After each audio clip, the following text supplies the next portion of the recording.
Le 14 octobre, retenez bien cette date. Ce n'est pas une date choisie au hasard. C'est le jour où notre conception de la vie privée pourrait basculer de manière irréversible. Vos messages, ces conversations que vous pensez protégées, secrètes, intimes, pourraient bientôt ne plus l'être. Restez bien, jusqu'à la fin, je vous donne 3 solutions efficaces dans cette vidéo. Imaginez un instant.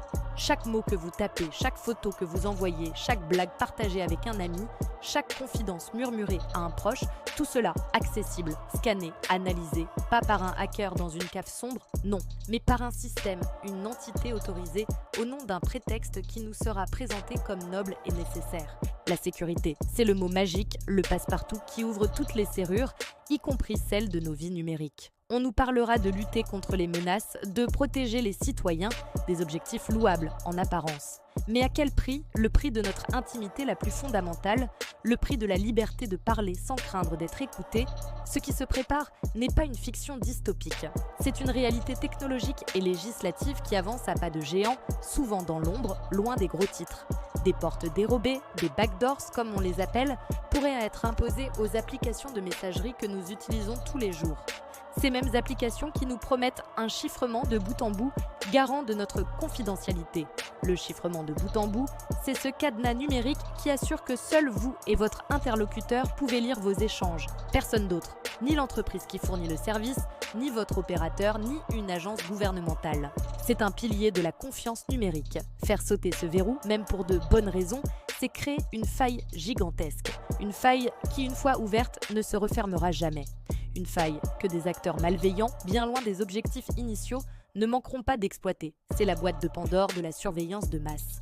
Une fois ouverte, il sera impossible d'y remettre tous les mots qui s'en échapperont. Pensez à l'autocensure. Si vous saviez que chaque mot pouvait être lu, analysé, potentiellement mal interprété, parleriez-vous aussi librement?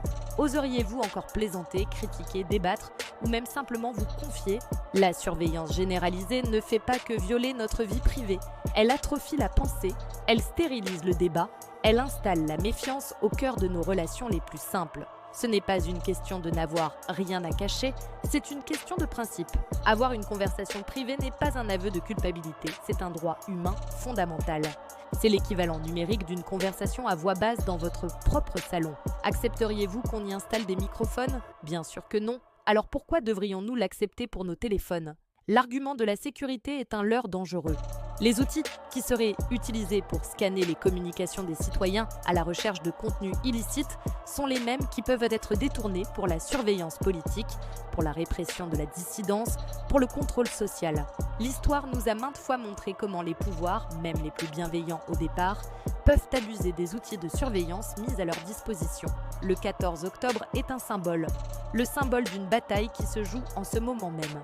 Une bataille silencieuse entre ceux qui veulent préserver cet espace de liberté et ceux qui, au nom de l'ordre, veulent y planter leur drapeau. Chaque citoyen numérique est en première ligne. Votre passivité est leur victoire. L'enjeu est simple. Voulons-nous d'un monde où chaque pensée exprimée numériquement est potentiellement un dossier, où chaque photo de famille, chaque message d'amour, chaque plainte sur son patron est stockée sur un serveur, prête à être analysée hors contexte? La pente est glissante. On commence par un prétexte indiscutable, puis on élargit le champ d'application. Et petit à petit, sans qu'on s'en rende compte, l'exception devient la norme. La surveillance devient banale, acceptée, et la liberté un lointain souvenir. Nous ne sommes pas des suspects par défaut. Notre vie privée n'est pas une marchandise négociable, alors que faire? D'abord, s'informer. Comprendre les tenants et les aboutissants de ces projets de loi, de ces initiatives technologiques. Ne vous contentez pas des discours officiels, cherchez les voix critiques. Lisez les analyses des experts en cybersécurité et des défenseurs des libertés numériques. Parlez-en autour de vous. Beaucoup de gens ignorent totalement l'ampleur de la menace. Ensuite, soutenez les organisations qui se battent pour protéger nos droits en ligne. Elles sont notre principal rempart. Enfin, faites des choix conscients. Privilégiez les services et les applications qui respectent réellement votre vie privée, ceux qui placent le chiffrement et la protection des données au cœur de leur modèle. Les grandes entreprises, Google, Meta, Apple et certaines lois récentes peuvent permettre la collecte ou l'accès forcé à nos données personnelles. Pour garder le contrôle, il faut utiliser des outils qui ne peuvent techniquement pas lire ce qu'on envoie, stocke ou écrit. C'est le chiffrement de bout en bout, E2E. Il existe, all vide, pas besoin de numéro, chiffrement total, aucune donnée partagée et reconnue par l'État. Idéal pour les communications très confidentielles.